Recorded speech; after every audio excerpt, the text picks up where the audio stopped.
BJP സ്ഥാനാർത്ഥി പട്ടികയിൽ അപ്രതീക്ഷിതമായ ഒരു സ്ഥാനാർത്ഥി കൂടെയുണ്ട്. CPM നേതാവും മുൻ MP-യുമായ എ സമ്പത്തിന്റെ സഹോദരനെ കസ്തൂരി തൈക്കാട് വാർഡിൽ നിന്ന് ജനവിധി തേടുകയാണ്. കഴിഞ്ഞ കുറച്ച് നാളുകളെ അദ്ദേഹം BJP-യുമായും സംഘപരിവാർ സംഘടനകളുമായും ഹിന്ദു ഐക്യവേദിയുമായൊക്കെ അടുത്ത് പ്രവർത്തിക്കുന്നുണ്ട്. ഹിന്ദു ഐക്യവേദിയുടെ ജില്ലാ അധ്യക്ഷൻ കൂടിയാണ്. സ്ഥാനാർത്ഥിത്വം പ്രതീക്ഷിച്ചോ? ഇന്ന് രാവിലെ വരെ സ്ഥാനാർത്ഥിത്വ പ്രതീക്ഷയില്ലായിരുന്നു. ഹിന്ദു ഐക്യവേദിയുടെ ചുമതല ജില്ലാ അധ്യക്ഷൻ എന്ന രീതിയിൽ അല്ലെങ്കിൽ സംഘപരിവാറിൻ്റെ ചുമതല എന്ന രീതിയിൽ നേരത്തെ തന്നെ തീരുമാനമെടുത്തിരുന്നതാണ്. തൈക്കാട് വാർഡിലെ തെരഞ്ഞെടുപ്പ് പ്രവർത്തനത്തിന് വേണ്ടുന്ന അതിൻ്റെ ചുക്കാൻ പിടിക്കാനും അതിൻ്റെ സഹായങ്ങൾ കൊടുക്കാനും അതിൻ്റെ ഉത്തരവാദിത്വം ഏറ്റെടുക്കണം. കാരണം ഹിന്ദു ഐക്യവേദി ഇന്ന് വളരെ വലിയ ഒരു പ്രവർത്തനം, ഏറ്റവും കൂടുതൽ പ്രവർത്തനം നടത്തുന്നത് നമുക്കറിയാം ശബരിമല ഇഷ്യൂ അല്ലെങ്കിൽ മറ്റ് അമ്പലങ്ങളിൽ നടക്കുന്ന കൊള്ള, ഇതിനെതിരെയുള്ള ഒരു സമരത്തിൻ്റെ മുഖം തുറക്കാൻ പോവുകയാണ്. ഇന്നലെ ഞാൻ എറണാകുളത്ത് ടെമ്പിൾ പാർലമെൻറ്റ് എന്ന് പറഞ്ഞുള്ള ഒരു യോഗം, ഒരു രാവിലെ മുതൽ വൈകുന്നേരം വരെ 1500 പരം ആൾക്കാർ പ്രതിനിധികൾ പങ്കെടുത്തുകൊണ്ട് നടന്നിട്ടുള്ളൊരു യോഗം കഴിഞ്ഞിട്ടാണ് ഞാൻ ഇന്നലെ പാതിരാത്രി തിരിച്ചെത്തിയത്. അപ്പോൾ അത്രയും വലിയൊരു ജോലിയിൽ അവിടെ നിൽക്കുകയായിരുന്നു. അപ്പോൾ ഇന്ന് രാവിലെയാണ് പെട്ടെന്ന് ഇങ്ങനെ ഒരു തീരുമാനം, BJP-യുടെ ഭാഗത്തുനിന്ന് ഇങ്ങനെ ഒരു തീരുമാനമെടുക്കുന്നു. നേരത്തെ തന്നെ സ്ലോട്ട് ഒഴിച്ചിട്ടിരിക്കുകയാണ്. എനിക്കിവിടെ പ്രവർത്തിക്കണമെന്ന് പറഞ്ഞിട്ടുണ്ട്, പക്ഷേ സ്ഥാനാർത്ഥിയില്ല. അങ്ങനത്തെ ഒരു അവസ്ഥയായിരുന്നു. അപ്പോൾ ഇന്ന് രാവിലെ പറയുന്നു BJP-യുടെ ഇവിടുത്തെ സ്ഥാനാർത്ഥിയായിട്ട് നിങ്ങളെ ചുമതലപ്പെടുത്തിയിരിക്കുകയാണ്, നിങ്ങളെയാണ് സ്ഥാനാർത്ഥിയായിട്ട് ഞങ്ങൾ എടുത്തിരിക്കുന്നത്. സംഘടനാ തീരുമാനമാണ്, എൻ്റെ തീരുമാനമല്ല, എൻ്റെ ആഗ്രഹമല്ല അതിനകത്ത്. അപ്പോൾ ഒരു മത്സരിക്കണമെന്ന് ആഗ്രഹിച്ചിട്ടുമില്ല, അങ്ങനെ മത്സരിക്കണമെന്ന് യാതൊരു ആഗ്രഹമില്ല. അതൊക്കെ സ്റ്റുഡൻറ് ലൈഫിൽ തന്നെ വെച്ച് കെട്ടിയതാണ്, ഈ രാഷ്ട്രീയവും അല്ലെങ്കിൽ ഇലക്ഷൻ മത്സരവും അങ്ങനെയുള്ള കാര്യങ്ങൾ. പക്ഷേ പൊതുജനത്തിന് ഉപയോഗമുണ്ടാകും, നമ്മുടെ നാട്ടിൻ്റെ പുരോഗതിക്ക് വേണ്ടി ചെയ്യാൻ കിട്ടുന്ന ഏറ്റവും നല്ലൊരവസരമാണ് ഇത് എന്ന് ഞാൻ കാണുന്നു. കാരണം എനിക്ക് ഏത് സമയവും നമ്മളെ മേയറെ ചെന്ന് കാണാം, അല്ലെങ്കിൽ കോർപ്പറേഷൻ സെക്രട്ടറിയെ ചെന്ന് കാണാം. ഞാനൊരു എഞ്ചിനീയറാണ്, അതിനേക്കാൾ ഒരു ഡിസൈനറാണ്. ഈ നാട്ടിൻ്റെ പുരോഗതിക്ക് വേണ്ടി, ഇതിനെ നന്നാക്കുന്നതിന് വേണ്ടി പല ആശയങ്ങളും ഞാൻ പലരിടത്തും സംസാരിച്ചിട്ടുണ്ട്. പക്ഷേ അത് സംസാരിക്കാനുള്ളൊരു വേദി എനിക്ക് അവിടെ ഇല്ല. പക്ഷേ ഇപ്പോൾ ഒരു കോർപ്പറേഷൻ്റെ ഒരു കൗൺസിലറായിട്ട് തിരഞ്ഞെടുക്കപ്പെട്ടാൽ 101 കൗൺസിലർമാരിരിക്കുന്ന തിരുവനന്തപുരം പട്ടണത്തിൻ്റെ പുരോഗതിയെപ്പറ്റി, ഇതിൻ്റെ ഭാവിയെപ്പറ്റി നിർണ്ണയിക്കുന്ന ഒരു കൗൺസിലായിരിക്കും ഞാൻ പ്രസംഗിക്കുന്നത്, അല്ലെങ്കിൽ അവിടെയായിരിക്കും എൻ്റെ ഐഡിയ ഞാൻ അവതരിപ്പിക്കാൻ പോകുന്നത്. ഈ പട്ടണം നേരിടുന്ന ഒരുപാട് പ്രശ്നങ്ങളുണ്ട്. ഏറ്റവും വലിയൊരു പ്രശ്നമെന്ന് പറയുന്നത് ഈ പട്ടണത്തിലെ വെള്ളപ്പൊക്കം. ഈ വെള്ളപ്പൊക്കം എവിടെ നിന്നുണ്ടായി?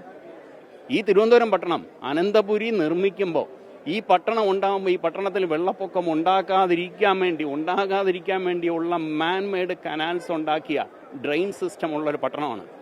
അത് മനുഷ്യനിർമ്മിതമാണ് ഇന്ന് ഇവിടുത്തെ വെള്ളപ്പൊക്കം. ഇതിനെനിക്കൊരു ആശയമുണ്ട്, ഞാനിത് പലയിടത്തും പറഞ്ഞിട്ടുണ്ട്, ഇത് തടയുന്നതിന് വേണ്ടിയുള്ളത്. അത് വലിയ ചിലവില്ലാതെ നമുക്ക് നമ്മളെ നഗരത്തിലുള്ള ജനങ്ങളെ പഠിപ്പിക്കണം, ഒരു ഡിസിപ്ലിൻ കൊണ്ടുവരണം. അപ്പോൾ നമ്മളൊരു സെൽഫ് അവെയർ ആയിരിക്കണം. ഒരു ഡിസിപ്ലിൻഡ് സിറ്റിസൺ ലൈഫാണെങ്കിൽ ഈ പ്രശ്നമില്ല. ഞാൻ ഇൻഡോർ പട്ടണത്തിൽ പോയി കണ്ടിട്ട് വന്നവനാണ് കഴിഞ്ഞ വർഷം. Indore is the cleanest city in India. അങ്ങേക്ക് അത്തരത്തിലുള്ളൊരു സ്വാധീനമുണ്ട്, തൈക്കാട് പിടിച്ചടക്കാനാകുമെന്ന് പ്രതീക്ഷിക്കുന്നു. തൈക്കാട് പിടിച്ചടക്കാനായിട്ട് NDAയുടെ സ്വാധീനവും എൻ്റെ സ്വാധീനം എന്ന് ഞാൻ പറയില്ല. കാരണം ഇതൊരു രാഷ്ട്രീയ പോരാട്ടമാണ്. പക്ഷേ തൈക്കാടിലുള്ള ജനങ്ങൾക്ക് പറഞ്ഞാൽ കാര്യങ്ങൾ മനസ്സിലാകും. തൈക്കാടിൽ വാർഡിലുള്ള പലരെയും എനിക്ക് വ്യക്തിപരമായി ബന്ധമുണ്ട്. അവരുടെ അടുത്ത് പോയി സംസാരിക്കും. നമുക്ക് വേണ്ടത് ഒരു വ്യക്തിയെ തിരഞ്ഞെടുക്കുക എന്നുള്ളതിനേക്കാളും ഈ നാട്ടിൻ്റെ പുരോഗതിക്ക് വേണ്ടി ചിന്തിക്കുന്ന, അതിനുവേണ്ടി പ്രവർത്തിക്കാൻ തയ്യാറുള്ള, അങ്ങനെ വിഷനുള്ള, നമ്മുടെ കേന്ദ്ര ഗവൺമെൻറ് ചെയ്യുന്ന ഫണ്ട് ഇവിടെ വന്നതുകൊണ്ടല്ലേ സ്മാർട്ട് സിറ്റി പ്രോജക്റ്റിൽ ഇത്രയും കാര്യങ്ങൾ നടന്നത്. അത് നമുക്ക് ലാപ്സായി പോവാതെ കൃത്യസമയത്ത് ഉപയോഗിച്ച് അങ്ങനെ ചെയ്യാൻ പറ്റുന്ന ഒരു ഗ്രൂപ്പിനെ നിങ്ങൾ ഈ നഗരസഭയിലേക്ക് തിരഞ്ഞെടുക്കണം എന്ന് അവരടുത്ത് അഭ്യർത്ഥിക്കുന്നു. അവർക്കത് വേണമോ വേണ്ടയോ എന്നുള്ളത് ഞാൻ അവർക്ക് വിട്ടുകൊടുക്കുന്നു. കാരണം എനിക്കിത് പിടിച്ചടക്കാനോ ബൂത്ത് പിടിക്കാനോ ഒന്നും ഉദ്ദേശമില്ല. ഇതിനകത്ത് കായിക ബലമല്ല, ഇതിനകത്ത് നമ്മൾ മാനസികമായി അവരുമായിട്ട് നമ്മൾ കമ്മ്യൂണിക്കേറ്റ് ചെയ്യും. അവർ അംഗീകരിക്കുന്നെങ്കിൽ ജയിക്കാൻ കഴിയും. തൈക്കാട് മണ്ഡലത്തിൽ BJP ഇതുവരെ ജയിച്ചിട്ടുള്ള മണ്ഡലമല്ല. പക്ഷേ തൈക്കാട് മണ്ഡലത്തിൽ ഒരുപാട് വിദ്യാഭ്യാസ സ്ഥാപനങ്ങളും വിദ്യാഭ്യാസമുള്ളവരും വിവരമുള്ളവരും ജീവിക്കുന്ന ഒരു മണ്ഡലമാണ്. അങ്ങനത്തെ ഒരു വാർഡാണ്. ഈ വാർഡിൽ തീർച്ചയായും ഈ കാര്യങ്ങൾ അവർ അംഗീകരിക്കും. നാടിൻ്റെ ദുസ്സവസ്ഥ അവർക്കറിയാം, അതുകൊണ്ട് അവരെന്നെ ജയിപ്പിക്കും. ഇപ്പോൾ ഈ കോർപ്പറേഷനിൽ BJP നേതൃത്വം നൽകുന്ന NDA അധികാരത്തിൽ വരും എന്ന് ഞാൻ ഉറച്ചു വിശ്വസിക്കും. മത്സരിക്കുന്ന കാര്യം സഹോദരൻ എ സമ്പത്തിന് അറിയോ? അദ്ദേഹത്തിനടുത്ത് ഇവിടെ വരുന്നതിന് മുമ്പ് ഞാൻ പറഞ്ഞു. കാരണം അതിനു മുമ്പ് ഞാൻ പോലും അറിയില്ല ഇന്നലെ രാത്രി വരെ. അപ്പോൾ ഇന്ന് രാവിലെയാണ് ഞാൻ ഒരു 11 മണിയോടുകൂടിയാണ് എൻ്റെ അടുത്ത് ഈ തീരുമാനം അറിയിക്കുന്നതും ആലോചിച്ച് തിരിച്ച് പറയാൻ പറയുന്നതും. ആലോചിച്ചു. എൻ്റെ 2-3 ഗുരുനാഥന്മാരെ ഞാൻ കണ്ട് സംസാരിച്ചു. അതായത് എന്നെ സ്കൂളിൽ പഠിപ്പിച്ച അധ്യാപകരെ വളരെ വ്യസനത്തോടുകൂടി അവർ നേരത്തെ എൻ്റെ അടുത്ത് പറഞ്ഞിട്ടുണ്ട്, നാടിൻ്റെ ദുസ്സവസ്ഥ ഇവിടുത്തെ മയക്കുമരുന്ന്, ഇവിടുത്തെ ഇന്നത്തെ വിദ്യാർത്ഥികൾ അധ്യാപകരെ ബഹുമാനിക്കുന്നില്ല, അച്ഛനമ്മമാരെ ബഹുമാനിക്കുന്നില്ല. അങ്ങേയറ്റം മോശമായ രീതിയിൽ നാട്ടിൻ്റെ തലമുറ പൊയ്ക്കൊണ്ടിരിക്കുന്നു. ഇതിനെതിരെ എന്തെങ്കിലും ചെയ്യണ്ടേ മക്കളെ എന്ന് ചോദിച്ച എൻ്റെ 2 അധ്യാപകരുണ്ട്. ഞാൻ ഹിന്ദു ഐക്യവേദിയുടെ ജില്ലയുടെ അധ്യക്ഷനായപ്പോൾ എന്നെ ഫോണിൽ വിളിച്ച് ആദ്യമായി കൺഗ്രാജുലേറ്റ് ചെയ്ത 2 അധ്യാപകർ. ഞാൻ അവരുടെ വീട്ടിൽ പോയി അവരുടെ പാദ നമസ്കാരം ചെയ്ത് അവരുടെ അനുഗ്രഹം വാങ്ങിച്ചിട്ടാണ് BJP ഓഫീസ്. സഹോദരൻ എന്താ പറഞ്ഞത്? സഹോദരന് ഇന്നും ഒരു തികഞ്ഞ കമ്മ്യൂണിസ്റ്റ് മാർക്സിസ്റ്റ് പാർട്ടിയുടെ അച്ചടക്കത്തോടു കൂടി പ്രവർത്തിക്കുന്ന ഒരു പ്രവർത്തകൻ എന്നുള്ള രീതിയിൽ ആ പാർട്ടിയിൽ നിന്ന് 3 പ്രാവശ്യം MP ആയി തിരഞ്ഞെടുക്കപ്പെടുകയും ഈ വാർഡിൽ നിന്ന് ആദ്യം അദ്ദേഹത്തിൻ്റെ പൊതുജീവിതം ആരംഭിക്കുന്നത് ഇവിടുത്തെ കൗൺസിലറായിട്ടാണ്, എൻ്റെ ചേട്ടൻ്റെ. അത് കഴിഞ്ഞ് ഇലക്ഷനിൽ 1 പ്രാവശ്യം തോൽക്കുന്നു. അപ്പോൾ ഇത്രയൊക്കെ ഈ പാർട്ടിയിൽ നിന്ന് പാർട്ടി ഇത്രയെല്ലാം ചെയ്തു കൊടുത്ത അദ്ദേഹത്തിന് ഒരിക്കലും പാർട്ടിക്കെതിരായിട്ട് ചിന്തിക്കാൻ കഴിയില്ല. ഞാൻ ഈ രാഷ്ട്രീയമെല്ലാം വിട്ടുപോയവനാണ്, 20-25 വർഷത്തിന് മുമ്പേ മതിയാക്കിയവനാണ്. അപ്പോൾ അദ്ദേഹത്തിന് ഇതിനെ പരസ്യമായി അനുകൂലിക്കാനോ പരസ്യമായിട്ടല്ല രഹസ്യമായിട്ടായാലും എൻ്റെ അടുത്ത് പറഞ്ഞത്, നീ ജയിക്കുമെന്ന് എനിക്ക് യാതൊരു പ്രതീക്ഷയില്ല. ഇതിൽ കൂടുതലൊരു ചേട്ടൻ ഒരു അനിയന് വാണിംഗ് കൊടുക്കേണ്ട ആവശ്യമില്ല. നിന്റെ ഇഷ്ടമാണ്, നിനക്ക് തീരുമാനിക്കാം, നിനക്ക് തീരുമാനിക്കാനുള്ള ബുദ്ധിയുണ്ട്, അതിനുള്ള വിവരമുണ്ട്, വിദ്യാഭ്യാസമുണ്ട്, യു ടേക്ക് യുവർ ഡിസിഷൻ. ഇതാണ് അദ്ദേഹം പറഞ്ഞത്. അങ്ങ് BJPയുടെ സ്ഥാനാർത്ഥിയാണെന്ന് പറഞ്ഞപ്പോൾ കുടുംബ പശ്ചാത്തലമൊക്കെ വെച്ച് അദ്ദേഹം അതിനൊരു എതിരഭിപ്രായമോ അങ്ങനെ എന്തെങ്കിലും പറഞ്ഞു? അങ്ങനെ എതിരും അനുകൂലവും ഞങ്ങൾ തമ്മിൽ അങ്ങനെ ഒരു ഈ പരസ്യമായിട്ടൊരു കെട്ടിപ്പിടുത്തം, കരച്ചിൽ, അല്ലെങ്കിൽ പൊട്ടിച്ചിരി, അങ്ങനെയുള്ള വികാര പ്രകടനമൊന്നും ഞങ്ങളൊക്കെ പണ്ട് കമ്മ്യൂണിസ്റ്റ് മക്കളായിട്ട് വളർന്നവരല്ലേ.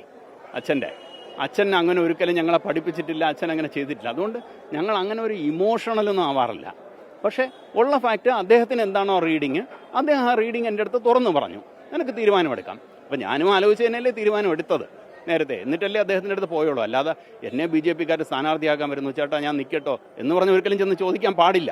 കാരണം അദ്ദേഹം എങ്ങനെ ആ പാർട്ടിയിൽ പ്രവർത്തിക്കുന്നു, അതുപോലെ ഞാൻ പരിവാർ സംഘടനയിൽ പ്രവർത്തിക്കുന്നവനാണ്, അതിൻ്റെ ജില്ലയുടെ അധ്യക്ഷനാണ് ഒരു സംഘടനയുടെ. അപ്പോൾ BJP എന്നെ ഇങ്ങനെ ഒരു ഉത്തരവാദിത്തം ഏൽപ്പിക്കുന്നു, ഞാൻ ആ ഉത്തരവാദിത്തം ഏറ്റെടുക്കുന്നു. തെരഞ്ഞെടുപ്പിൽ ആര് ജയിക്കും ആര് തോൽക്കും എന്നുള്ളത് ജനങ്ങളാണ് തീരുമാനിക്കുന്നത്. അവിടെ ഒരുത്തനെയും ജയിക്കാൻ പറ്റൂ, പരീക്ഷയ്ക്ക് 100% ജയിക്കാം, ഇവിടെ അത് പറ്റില്ല. പക്ഷേ ഇലക്ഷനിലെ വോട്ട് വീഴും വരെയും എൻ്റെ പ്രവർത്തനം ജയിക്കാൻ വേണ്ടിയായിരിക്കും. സമ്പത്തിൻ്റെ ആശീർവാദം അങ്ങേക്കൊപ്പം ഉണ്ടോ? ആശീർവാദത്തിൽ അദ്ദേഹത്തിന് വിശ്വാസമില്ല. ഒരു ഈശ്വരവിശ്വാസിയായ എനിക്ക്, ഒരു തികഞ്ഞ ഹിന്ദു വിശ്വാസിയായ ഭാരതീയനായി ജീവിക്കുന്ന എനിക്ക് ആശീർവാദം അല്ലെങ്കിൽ അനുഗ്രഹം വാങ്ങണം, ആ വിശ്വാസങ്ങളുണ്ട്. ഒരു കമ്മ്യൂണിസ്റ്റുകാരനെ സംബന്ധിച്ചിടത്തോളം അവിടെ അനുഗ്രഹം വാങ്ങലും ആശീർവദിക്കലും ഇല്ല. നിങ്ങളുടെ സ്ഥാനാർത്ഥിയാകുമ്പോൾ അത് കുടുംബത്തിനകത്തൊരു ചർച്ച അങ്ങനെ രൂപപ്പെടുമോ? കുടുംബത്തിൽ ചർച്ച ഉണ്ടാവട്ടെ, തീർച്ചയായും കുടുംബവും ഈ സമൂഹത്തിൻ്റെ ഭാഗമാണ്. ഇപ്പോൾ കുടുംബം എന്ന് പറഞ്ഞാൽ ഞാനും എൻ്റെ ജ്യേഷ്ഠനും മാത്രമേ ഞങ്ങളുടെ ചുരുങ്ങിയ കുടുംബത്തിലുള്ളൂ. പക്ഷേ ഞങ്ങളുടെ അച്ഛൻ്റെ കുടുംബം അല്ലെങ്കിൽ അമ്മയുടെ കുടുംബം അതൊരു വലിയ കുടുംബങ്ങളാണ്, 2 എണ്ണം. ഒന്ന് ചിറയൻകീഴ്, പെരുങ്കുഴി, മുരുക്കുമ്പുഴ ആ ഭാഗത്ത് അമ്മയുടെ ബന്ധുക്കളും, ഇപ്പുറത്തെ കണ്ണമ്മൂല, പൊട്ടക്കുഴി, തക്കാട് ഇവിടെയെല്ലാം അച്ഛൻ്റെ ബന്ധുക്കളുണ്ട്. അതിനകത്ത് തീർച്ചയായും ഇപ്പം തന്നെ പോളറൈസേഷൻ വന്നിട്ടുണ്ട്. അവർ പലരും എന്നെ വിളിച്ച് നേരത്തെ തന്നെ കണ്ടുകളിട്ടുണ്ട്, മക്കളെ നീ ചെയ്യണ ശരിയാണ് എന്ന് വിളിച്ചു പറഞ്ഞ എത്രയോ പ്രായമായ ബന്ധുക്കൾ അതിനകത്തുണ്ട്, ചേച്ചിമാർ, ചേട്ടന്മാർ, അവരൊക്കെ വിളിച്ചിട്ട്, അല്ലെങ്കിൽ അമ്മാവന്മാർ, നീ ചെയ്യണത് തന്നെയാണ് ശരി, ഇങ്ങനെ തന്നെ മുന്നോട്ട് പോകണം എന്ന്. കുടുംബത്തിലെ ചർച്ച പൊതുസമൂഹത്തിലേക്കും എത്തും. ഇത് തീർച്ചയായിട്ടും പൊതുസമൂഹത്തിലെത്തും. ഇത് പൊതുസമൂഹത്തിൽ ഇതുപോലൊരു മാറ്റം ഉണ്ടാകണേ എന്ന് തന്നെയാണ് എൻ്റെ പ്രാർത്ഥന. അത് ഞാൻ എൻ്റെ കണ്ണുകൊണ്ടും എൻ്റെ ഇന്ദ്രിയങ്ങൾ കൊണ്ടും നേരിട്ട് ഗ്രഹിച്ചതാണ്. പൊതുസമൂഹത്തിൽ ഈ മാറ്റമുണ്ട്. ഒരുപാട് പേര് കമ്മ്യൂണിസ്റ്റ് പാർട്ടി എന്ന് പറഞ്ഞ് നടന്നവർ, CITU പ്രവർത്തകരായിരുന്നവർ, അവരെല്ലാം പറയുന്നു നമ്മളിനി മാറി ചിന്തിക്കേണ്ട സമയമായി. പക്ഷേ ഞങ്ങളെല്ലാം ജീവിതത്തിൻ്റെ അവസാനമായി ഞങ്ങളിങ്ങനെ ആയിപ്പോയി, ഇനി ഞങ്ങൾ തിരുത്തിയാലേ, ഞാൻ പറയും തിരുത്തിയാലും നിങ്ങൾക്ക് 1 പ്രാവശ്യത്തെ വോട്ടിലെങ്കിലും ഈ നാട്ടിൻ്റെ മാറ്റം ഉണ്ടാക്കാം. അതുകൊണ്ട് ഇനിയെങ്കിലും നിങ്ങൾ മാറണം എന്ന് അവരുടെ അടുത്ത് ഞാൻ പറയും. വളരെ നന്ദി, ആശംസകൾ. സിറിലിനൊപ്പം അലക്സ്, റാം മുഹമ്മദ്, 24, തിരുവനന്തപുരം.